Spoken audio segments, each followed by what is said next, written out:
Hi, ഞാനിപ്പം ചാനശ്ശേരിയിലെ ഓക്സിജനിലാണ്. ഒരു laptop എടുക്കാൻ വന്നത്. അത് നേരെ നെടുമത്തൂർ വിട്ടു. അവിടെ പള്ളിപ്പെരുന്നാൾ നടക്കുമല്ലേ, അപ്പം ചുമ്മാ തെണ്ടാൻ പോയത് കൂട്ടുകാരോടെ. അവിടെ ചെന്ന് കഴിഞ്ഞപ്പം പുഴുക്ക് നേർച്ച ഉണ്ടായിരുന്നു. അപ്പോൾ അതിന് വേണ്ടി വെയിറ്റ് ചെയ്ത് നിൽക്കുമായിരുന്നു. ഒരു 4 തൊട്ട് ഞങ്ങൾ നിൽക്കാൻ തുടങ്ങിയത്. സാധനം കിട്ടിയപ്പോൾ ഒരു 6 മണിയൊക്കെ കഴിഞ്ഞ്. അതുപോലെ ലാഗടിച്ച്, നല്ല ലാഗായിരുന്നു. അത് കഴിഞ്ഞ് നേരെ ചിന്തിക്കടയിൽ പോയി കുറച്ച് നേരം വണ്ടിയൊക്കെ തപ്പി. ഒന്നും എടുത്തൊന്നുമില്ല, കുറച്ച് നേരം വണ്ടിയൊക്കെ ഇങ്ങനെ തപ്പിക്കഴിഞ്ഞ് അതെടുത്ത് അതുപോലെ നമുക്ക് തിരിച്ച് വെച്ചിട്ട് നേരെ ജെയിൻ്റ് വീൽ കാണാൻ പോയി. ജെയിൻ്റ് വീൽ എന്ന് പറയുമ്പം അത്യാവശ്യം സ്പീഡിലാണ് ഇറങ്ങുന്നത് കേട്ടോ. ഇതിപ്പോൾ ഞാൻ വീഡിയോ എടുത്തപ്പോൾ സ്റ്റാർട്ടായി തുടങ്ങിയുള്ളായിരുന്നു, അതുകൊണ്ടാണ് ഇത്ര പതുക്കെ ഇതായത്. പിന്നെ നേരെ ബജ്ജിക്കടയിൽ പോയി കൂട്ടുകാരനെ ഊറ്റി ബജ്ജിയും കഴിച്ചു.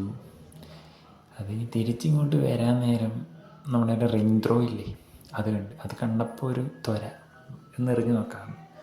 അങ്ങനെ കുറേ നേരം അത് എറിയണോ വേണ്ടെന്ന് ആലോചിച്ച് നിന്നിട്ട് പിന്നെ എറിയാമെന്ന് വിചാരിച്ച് മേടിച്ചങ്ങ് എറിഞ്ഞു. വലിയ കാര്യമൊന്നുമില്ല, ഒന്നും കിട്ടിയില്ല. അപ്പോൾ ഇന്നത്തേക്ക് ഇത്രേ ഉള്ളൂ. ടാറ്റാ.